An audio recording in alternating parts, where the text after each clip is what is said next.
안녕하십니까. 신의 한수의 신의 식입니다. 기쁜 소식입니다. 김태우 전 청와대 수사관이 공익제보자 신분을 획득했습니다. 그런데 말이죠, 청와대가 발끈하고 나섰습니다. 여러분들 시청하기 전에 구독 버튼 꼭 눌러주세요. 지금 100만 가려고 합니다. 구독 버튼, 추천 버튼, 대한민국 살리는 데 있어서 신의 한수 100만 되면 세상 바뀝니다. 구독 버튼 꼭 눌러주세요. 자, 이와 관련해서 진성호 국회의원 모셨습니다. 안녕하십니까. 안녕하십니까. 다행스러운 일입니다. 물론 보도는 오래됐지만 말이죠. 청와대가 발끈하니까 저희가 또 보도를 안 할 수가 없습니다. 지금 어쨌든 이 권익위가 그동안에 국가권익위가 아시다시피 진보 진영에 유리한 역할을 많이 했다는 평가를 받습니다. 그런데 공익신고자도 마찬가지입니다. 과거에 공익신고자는 주로 저쪽 편 사람들이 많았습니다. 그런데 이번에 문재인 정권이 권익위의 공익신고자 지정에 대한 어떤 피해를 볼 입장이 되니까 갑자기 발끈하고 나온 겁니다. 자, 그러면 공익신고자 보호법이 뭔가부터 설명드리겠습니다. 지금 김태우 전 수사관은요, 이 공익신고자로 지정된다고 하면 어마어마한 혜택을 받습니다. 공익신고자 보호법에 따르면 공익신고를 하잖아요. 그러면 공익신고와 관련해서 범죄 혐의가 되더라도 감경 또는 면제를 받습니다. 그러니까 무슨 말이냐면 지금 김태우 수사관이 고발당한 이유가 뭡니까? 기밀 누설입니다. 그런데 이 기밀 누설이 범죄 행위이기 때문에 처벌해달라는 건데, 공익신고라고 하면, 공익신고자로 지정이 되면 김태우가 했던 그 말들은 무죄입니다. 무죄죠. 대단히 중요한 겁니다. 물론 뭐 여기 그거 말고도 무슨 골프 쳤다는 이야기가 나오는데, 그런 것들은 뭐 벌금 한 5만 원 내면 될 것 같고요. 제가 볼 때는 5만 원. 뭐 과태료 별로 뭐 중요한 거 아닙니다. 중요한 거는 이 공무상 기밀 누설죄는 세게 나올 수도 있는데 구속도 가능합니다. 그런데 공익신고자로 일단 되고 이 보호법에 따라서 재판을 받고 공익신고자다 그렇게 되면 설령 기밀을 누설했다 하더라도 공익을 위해서 누설했기 때문에 김태우는 무죄 이렇게 되는 겁니다. 그러니까 청와대가 부들부들 할 수밖에 없겠죠. 재판 과정에서도 말이죠. 판사가 공익에 부합한다. 그러면 이제 무죄 이렇게 내린 경우가 많잖아요. 저도 그런 경우 있습니다. 공익에 부합하게 보도를 했는데 일부 팩트 몇 가지가 틀렸는데도 불구하고 이건 공익에 부합한다. 무죄 이렇게 선고받은 적이 꽤 있는데, 뭐 공익 제보자 신분을 획득한 만큼 재판에서도 상당히 유리하지 않을까 싶습니다. 그렇죠. 근데 어쨌든 국민권익위원회가 김태우는 공익 제보자라고 규정을 하니까 청와대가 막 정말 열받은 겁니다. 왜? 자, 청와대 멘트 그대로 제가 중앙일보에 청와대 관계자가 했던 말, 이 사람들은 또 말을 좀 틀리게 이야기하면 또 뭐라 하니까 있는 대로 그대로 인용해 드리겠습니다. 아직 김 전 수사관에 대한 사법부의 판단이 내려지지 않아 공익신고자로 볼 수 없다고 반발했다는 겁니다. 이게 말도 안 되는 이야기입니다. 왜냐하면 이게 김 전 수사관에 대한 사법부 판단이 내려지고 안 내려지고가 중요한 게 아니라 기본적으로 이게 허위이든 진실이든 간에 이런 공익제보자는 무조건 받게 되어 있습니다. 이게 공익제보자 보호법의 원 정신입니다. 법 정신입니다. 그리고 이 놀라운 사실은 최근에 청와대가 좀 이렇게 뭐랄까 명예랄까 좀 기세랄까 이 권위가 떨어진 것 같습니다. 박은정 권익위 위원장, 우리 볼 때는 이분이 늘 뭐 좀 좌파적이고 이런 이미지였는데 바로 중앙일보에다가 이 김 전 수사관의 공익신고 이거에 대해서 청와대에 반발합니다.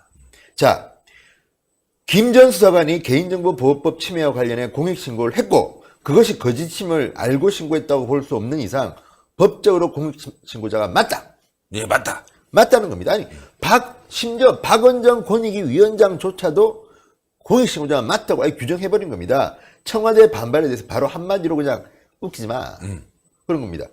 자, 그러니까 이제 이 사람들은 관심을 갖습니다. 왜 권익위하고 청와대가 싸울까? 본질은 이렇습니다. 청와대는 두려운 겁니다. 자, 국가권익위가 김태우를 공익 제보자라고 하는 순간 김태우가 하는 말들은 공익을 위한 제보로 일반 국민들한테는 받아들일 확률이 대단히 높습니다. 설령 그게 진실이든 아니든 그건 관계없습니다. 일단 공익 제보자라고 국가기관이 김태우 전 수사관을 갖다 지정하는 순간 그 말에는 엄청난 힘이 실립니다. 게다가 지금 김태우가 했던 말이 하나 둘 사실로 밝혀지고 있습니다. 환경부 블랙리스트 등등 해서 말입니다. 그러니까 지금 청와대는 무서워하는 겁니다. 김 전 수사관은 공익신고자가 아니라 공익신고의 적용 대상일 뿐, 뭐, 말장난을 참 잘합니다. 말장난에 예. 체크리스트부터. 예. 예.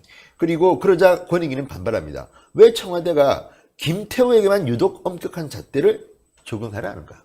늘 이렇게 해왔다는 겁니다. 국민권익위는. 예. 해왔는데 유독 김태우에 대해서는 이 공익제보자라는 타이틀을 주는 것을 청와대가 이렇게 강력 반발하는 겁니다. 야, 그러니까 지금 권익위도 우리 편 돼가고 있는 것 같다. 전 이렇게도 볼 수 있는 것 같아요. 권익위가 만약에 김태우 수사관에서 다른 잣대를 들이밀었을 때, 정권이 바뀌었을 때 이거 재조사해야 되고요. 문제를 삼아야 되고 야당의 공세를 피해갈 수 없는 점 뭐 너무나 분명한데 이렇게 얘기해놓고 나면 권익위는 그래도 우리 편이네 하면서 또 많은 사람들이 제보를 하게 되면 권익위가 권력을 갖게 되는 거죠. 그렇죠. 청와대에 대해서. 아무래도 머리가 상당히 있는 것 같습니다. 근데 뭐 마음에 안 들면 청와대는 권익위원회 바꾸면 됩니다. 그냥. 바꾸면 됩니다. 바꾸면 됩니다. 근데 또 이것도 이제 권익위가 나도 공익제보 할 거야 또 이러면 골 때리죠. 나도 희생자야. 근데 재밌는 건 이겁니다. 지금 김태우는 공익제보자이기도 하지만 부패신고법에 따라서 부패신고자로도 인정받았습니다. 예. 이게 무슨 말이냐면요. 자, 조국 민정수석과 박형철 반부패 비서관에 대해서 직권남용 직무유기로 권익위에 부패신고를 했습니다. 예. 김태우 씨가. 그러니까 자, 이거는 이제 이 직무유기나 직권남용은 법률상 그 공익제보는 아닙니다. 예. 부패신고입니다. 예. 부패한 관리들이다. 그렇죠. 조국과 박형철은 부패한 관리입니다 하고 김태우가 신고했는데 그것도 받아들였습니다. 예. 부패신고법에 따라서 김태우는 부패신고자로서도 인정받았습니다. 예. 청와대는 속이 끓겠죠. 부글부글 하겠네요. 권익위원장 이럴 때 바꾸게 되면 또 논란이 커지게 되겠죠. 바꾸죠. 못 바꾸죠, 이제. 이 상황에서. 예. 그러니까 여기에 대해서 이제 법률적으로도 논쟁이 이제 벌어졌습니다. 법 쪽에서도 청와대가 맞다, 권익위가 맞다 하는데 다수의 변호사들은 권익위가 맞다는 겁니다. 왜냐하면 자, 이런 식으로 김태우는 안 되고 뭐 누구는 되고 이런 식으로 하게 되면 공익신고자들이 이제는 위축돼서 공익신고를 못 합니다. 예. 이걸 활발히 해야 되고 또 하나는 역시 권력을 쥔 사람들은 공익신고를 싫어합니다. 그렇죠. 그러니까 자기들이 정권 잡아보니까 그전에는 뭐 공익신고 이거 뭐 법도 많이 만들었어요. 네. 근데 딱 청와대에 문재인이 앉으니까 이거 뭐 아니야, 김태훈 아니야, 하지 마 할게요. 대드는 겁니다, 지금 권익위가. 예. 저는 참 이런 날이 올지 몰랐습니다. 야, 무너지고 있군요, 문재인 정권이. 예. 네. 이렇게 권익위는 거의 청와대하고 한 몸처럼 생각했는데 갑자기 무슨 말이야, 김태우도 공익신고자야, 왜 그래 청와대, 대놓고 이야기합니다 지금. 예. 위원장까지. 그런 걸 보면 청와대가 그동안에 상당히 이렇게 비판받을 짓을 많이 했다는 것이고요. 또 하나 재밌는 거는 자, 청와대가 자꾸만 김 전 수사관에 대해서 골프 쳤다 뭐 이런 이야기를 자꾸 하는데 그 부분에 대해서는 자, 이렇게 이야기합니다. 권익위는 자, 공익신고자하고 그건 관계없다.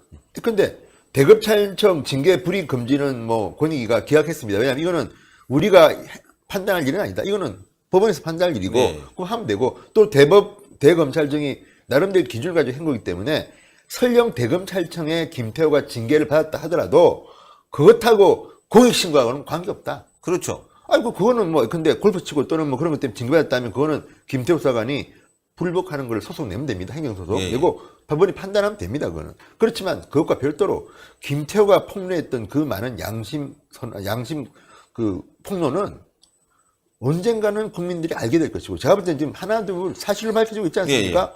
굉장히 구체적입니다. 그걸 갖다가 법원이 지금 판단할 거를 청와대가 김 전 수사관은 대검찰청에서 징계받은 사람인데 이 사람 말 어떻게 믿냐? 이런 식으로 주장을 하면서 공익신고자 아니라고 하는 거는 근거가 없다. 이런 이야기입니다. 이런 거죠. 또 하나가 고영태 아시겠지만 뭐 호빠 출신이다 이런 의혹도 있고 말이죠. 또 최순실과 무슨 관계다. 여러 가지로 좀 문제가 많다. 강아지 봐주는 뭐 서로 짜고 말이에요. 주변 사람들 짜고 뭔가 하려고 했던 한마디로 이제 나쁜 짓을 하려고 했던 의혹도 있다. 그렇다고 해서 그 사람을 공익신고자라고 생각하지 않았잖아요. 의인이다. 민주당은. 대단한 용감한 사람이다. 이렇게 얘기했는데 갑자기 김태우 수사관 수사 과정에서 어쩔 수 없이 골프를 친 걸 가지고 말이죠. 비리 수사관으로 몰아가는 저 사람들은 정말 잣대가 말이죠.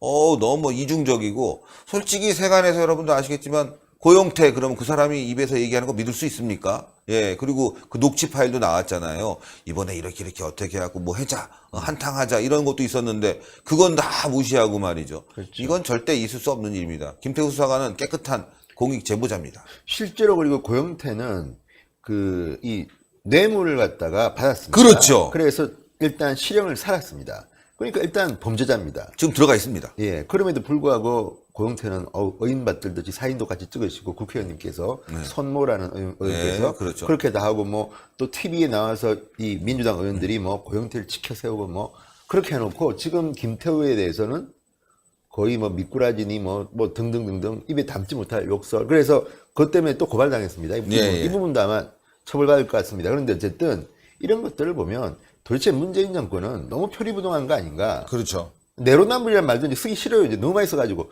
전부 내로남불이에요. 이거 군데군데 내로남불이에요.